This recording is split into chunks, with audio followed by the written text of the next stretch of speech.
اللہ تبارک و تعالی ہمیں عمل کی توفیق عطا فرمائے۔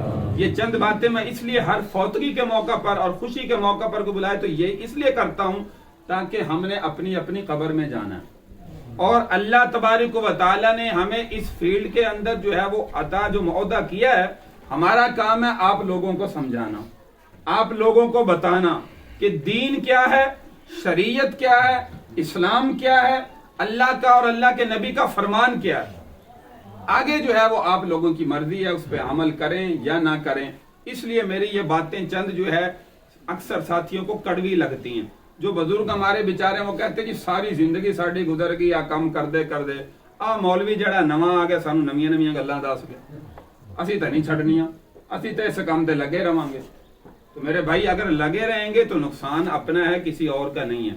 میرا کام ہے آپ تک دین کی بات پہنچانا، سیدھی بات کرنا، آگے عمل کرنا نہ کرنا وہ آپ کی مرضی ہے۔ تو میرے بھائی فوتگی کے موقع پر پیارے پیغمبر صلی اللہ علیہ وسلم کا فرمان سنیے۔ سب سے پہلے اللہ کے نبی صلی اللہ علیہ وسلم نے تعزیت کرنے کا حکم دیا۔ یہ جو ہم آتے ہیں نا 3 دن جو ہے وہ وہاں بیٹھے ہوتے ہیں، جس گھر میں فوتگی ہو گھر کے افراد بیٹھے ہوتے ہیں، آ کے کہتے ہیں جی کلام بخشو جی، تو ہاتھ اٹھاتے ہیں پھر نیچے کرتے ہیں۔ اس طرح جو ہے وہ بعض جگہ پہ وہ پڑھنے کے لیے تسبیحات جو ہے وہ بھوڈے رکھے ہوتے ہیں۔ یہ بھی عمل ٹھیک ہے، جتنا ہو سکے سارے ثواب کرنا چاہیے۔ سنت طریقہ کیا ہے یہ آپ سمجھیے۔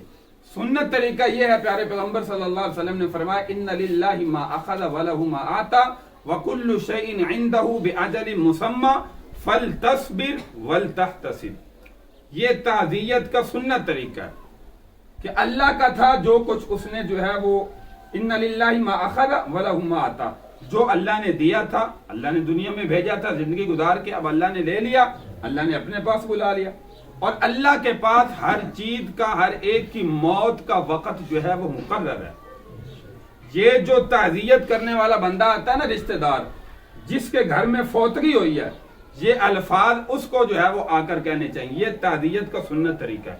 ہم کہتے ہیں نا جی اللہ کا حکم، یہ بھی ٹھیک ہے، اللہ کا حکم تو ہے، ہر بندہ جانتا ہے کہ اللہ کا حکم ہے، اللہ کے حکم کے بغیر تو ایک پتہ بھی نہیں ہل سکتا۔ تو فرمایا کہ ان للہ ما اخذ ولہ ما آتا وکل شیء عنده باجل مسمی فلتصبر ولتحتسب۔ فرمایا کہ انسان کو چاہیے کہ اس پر صبر کرے اور اجر کی امید رکھے۔ یہ آ کے تعزیت کے الفاظ جو باہر سے تعزیت کرنے کے لیے آ رہا ہے، اس انسان کو جس گھر میں فوتگی ہوئی ہے ان کے افراد کو جو ہے یہ تعزیت کے الفاظ کہنے چاہیے۔ یہ ہے سنت طریقہ۔ اس کے علاوہ اور کوئی طریقہ جو ہے وہ فرمایا کہ سنت نہیں۔ یہاں پہ جو ہے وہ بابا سلیمان ہمارا نمازی جو ہے وہ فوت ہوا، قبرستان کے اندر گیا، وہاں پہ میں نے ایک عمل دیکھا، بڑا افسوس ہوا۔ کہنا میں نے مناسب نہیں سمجھا کہ لوگ جو ہے وہ کہیں گے کہ مولوی صاحب نے چنگا یہاں پہ شروع کر ہو گئے، ان کو جو ہے وہ زیادہ فتوے لگانے کا شوق ہے۔ تو میں نے کہا کہ میں صحیح بات آپ کے سامنے کرنے کے لیے آیا ہوں، فتوے لگانے کا مجھے شوق نہیں ہے۔ وہاں پہ دیکھا کہ بچے نے جو ہے وہ مٹھائی ہاتھ میں پکڑی ہوئی ہے۔ پہلے ہم لوگ دیکھتے تھے کہ لوگ جو ہے وہ دالیں لے کر جاتے تھے قبرستان پر ڈالتے تھے، یا اسی طرح میٹھی پھلیاں لے کر جاتے ہیں وہ تقسیم کرتے ہیں۔ کل دیکھا میں نے ایک بچے نے ٹانگر پکڑے ہوئے ہیں۔ میں نے کسی سے پوچھا یہ کیوں؟ بس جی رسم ہے جی۔ تو میرے بھائی خدا کی قسم کھا کے کہتا ہوں یہ ریکارڈ میری بات ہو رہی ہے، آپ جس مرضی سے جو ہے وہ مولوی سے فتویٰ لے لیں، پوری دنیا کا چکر لگا لیں، فوتگی کے موقع پر میٹھی چیز بانٹنا یہ سنت ہے؟ یہ سنت ہو سکتا ہے کہ بندہ گھر میں فوت ہو جائے ہم مٹھائی بانٹتے پھریں؟ یہ کہاں سے سنت آ گئی میرے بھائی؟ کوئی سنت طریقہ نہیں ہے۔ ہمارے رسم و رواج کافی عرصہ دراز سے چلے ہوئے ہیں، لیکن ہم نہیں چھوڑیں گے تو یہ نہیں چھوٹیں گے۔ ہمیں چاہیے کہ جو دین سے ثابت ہے، شریعت سے ثابت ہے، ہم وہ عمل کریں، جو شریعت سے ثابت نہیں اس کو چھوڑنے والے بنیں۔ اور یہ میں اللہ کی قسم کھا کے کہتا ہوں، فوتگی کے موقع پر قبرستان میں جا کے کوئی تقسیم کرنا، کہتے ہیں جی اجر و ثواب کے لیے ہوتا ہے۔ اجر و ثواب کے لیے ضروری تو نہیں کہ آپ قبرستان میں جا کر لے جائیں۔ پھر ایسا کرنا چاہیے کہ ہمیں تو مہنگی مٹھائی لے جانی چاہیے، رس گلے بانٹنے چاہیے، برفی بانٹنی چاہیے، وہ کیوں نہیں لے کے جاتے؟ وہاں پہ پیسے زیادہ خرچ ہوتے ہیں۔ اور آج کل دالیں مہنگی ہو گئی ہیں، تو آج کل آپ کو قبرستان میں دالیں بھی نظر نہیں آئیں گی۔ پہلے اکثر ہم قبرستان جاتے تھے کوئی فاتحہ خوانی کرنے، دیکھتے تھے ہر قبر پر دال پھینکی ہوئی ہے، کیا ہے جی پرندے کھائیں گے ان کو ثواب ملے گا۔ تو میرے بھائی وہ تو ہم اپنے گھر کے اندر کسی چھت پر ڈال دیں گے. پرندوں کی نیت سے انسان کی نیکی کرنے کا جو عزم ہے نا، یہ انسان کی نیت پر موقوف ہوتا ہے. انسان کی جتنی خالص نیت ہوگی اس کے مقدار میں اللہ تبارک و تعالیٰ اس کو اجر و ثواب عطا کرتا ہے.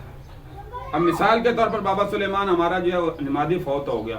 اب میں مسجد میں بیٹھ کر 3 مرتبہ سورہ اخلاص پڑھ کے کہوں کہ یا اللہ یہ جو میں نے سورہ اخلاص پڑھی ہے اس کا اجر و ثواب ہمارے نمازی بابا سلیمان کی روح کو عطا فرما، اللہ پہنچا دے گا. اس کے لیے ضروری نہیں ہے کہ ہم یہاں پہ آ کے ان کے بیٹوں کے پاس بیٹھ کے کچھ پڑھیں گے، ان کے گھر میں آ کے پڑھیں گے پھر ثواب ملے گا، یا قبر پر جا کر پڑھیں گے پھر ثواب ملے گا. یہاں پر پڑھیں گے ثواب پھر بھی ملے گا، قبر پہ جا کے پڑھیں گے پھر ملے گا. لیکن گھر میں بیٹھ کے اپنے گھر میں کاروبار میں ہیں، دکانداری میں ہیں، جہاں کہیں بھی ہیں، میں نے کہا کہ اصل ہے ہماری نیت. حضور علیہ الصلوۃ والسلام نے فرمایا کہ جو 3 مرتبہ سورہ اخلاص کی تلاوت کرتا ہے اللہ اس کو پورے قرآن کی تلاوت کا اجر و ثواب عطا کرتا ہے. اب 3 مرتبہ کم از کم سورہ اخلاص بھی پڑھ لے، زیادہ آپ کو قرآن نہیں آتا، یہ آپ پڑھ کے ایصال ثواب نیت ہے، نیت پہ کر دیں گے اللہ تبارک و تعالیٰ پہنچا دیں گے. تو اس لیے میرے بھائی وہ عمل کریں جو سنت سے ثابت ہے، اللہ کے نبی کا طریقہ ہے. وہ عمل نہ کریں جو طریقے کے سنت کے خلاف ہے. اور فوتگی کے موقع پر حدیث سے کیا ملتا ہے ہمیں ثبوت؟ فرمایا کہ جس گھر میں فوتگی ہو، پیارے پیغمبر صلی اللہ علیہ وسلم نے فرمایا 3 دن تک اس کے گھر میں چولہا نہ چلے. اس کا مطلب کیا ہے؟ 3 دن تک اس کے گھر میں چولہا نہ چلے، آگ نہ چلے. اس کا مطلب یہ ہے کہ جو عزیز و اقارب ہیں، رشتہ دار ہیں، محلے دار ہیں، پڑوسی ہیں، ان کو چاہیے کہ وہ کھانا بنا کے ان کے لیے بھی 3 دن جو ہے وہ انتظام کریں. اور ہمارا عمل کیا ہوتا ہے؟ فوتگی کے موقع پر بھی سودی نظام چل رہا ہے. رشتہ دار سارے جو چاچے ہیں، تائے ہیں، وہ سارے پیسے جمع کرتے ہیں. چلو ہم کہتے ہیں کہ ٹھیک ہے جی وہ کرتے ہیں.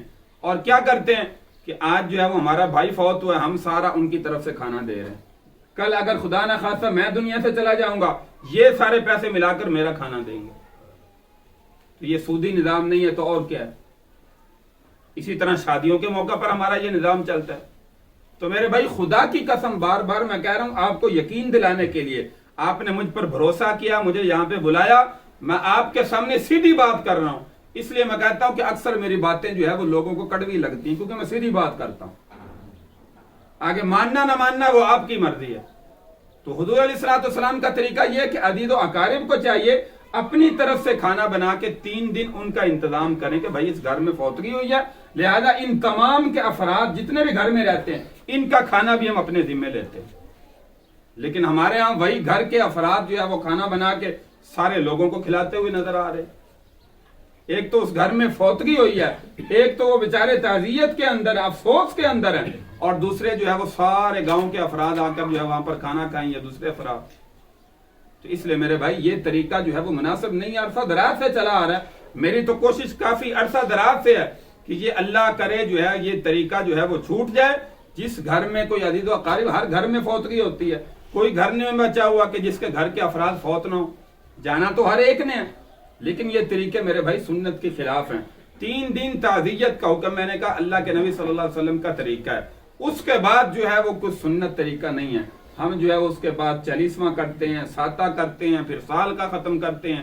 یہ سارا نظام، اس میں بھی پھر دیگیں چلتی ہیں، کھانے چلتے ہیں، گھر کے افراد کا بہت زیادہ خرچہ ہو جاتا ہے. اور کئی کی جگہ پہ برادری کے یہاں پہ بیٹھے بھی ہوں گے جن کے جا کے برادری کے رشتہ داروں میں نے دیکھا، یقین کریں کہ وہاں پہ تقریباً جو ہے وہ 30 دیگیں پک رہی ہیں سالن کی. کیا ہے جی؟ فوتگی ہوئی ہے. ایسے ماحول لگتا ہے جیسے شادی کا موسم ہو. تو شادی کے ماحول کی طرح ہمارا فوتگی کے موقع پر کھانے جو ہے وہ شروع ہو گئے. تو اس لیے میرے بھائی عزیز و اقارب کو چاہیے کہ ان کے گھر کے افراد کا بھی کھانا وہ کھلائیں، چاہے جائے کہ ہم ان کے گھر سے جو ہے وہ کھانا کھائیں. یہ میرے بھائی سنت کے خلاف طریقے ہیں. ہمیں وہ عمل کرنا چاہیے جو پیارے پیغمبر صلی اللہ علیہ وسلم سے ثابت ہے. اللہ کے نبی صلی اللہ علیہ وسلم نے جو طریقہ زندگی میں اختیار کیا، آپ کی زندگی میں دیکھیے آپ کی بیٹیاں آپ کی زندگی میں وفات پائی ہیں. صرف حضرت فاطمہ زہرا رضی اللہ تعالیٰ نے وہ بعد میں فوت ہوئی. صحابہ بے شمار وفات پائے ہیں، شہید بھی ہوئے. اللہ کے نبی کا طریقہ ہمیں کیوں نہیں ملتا ایسا جو ہم آج کر رہے ہیں؟ کیونکہ ثابت نہیں ہے اللہ کے نبی سے، ملے گا کیسے؟ تو اس لیے میرے بھائی ہمیں یہ سنت طریقے سیکھنے چاہیے.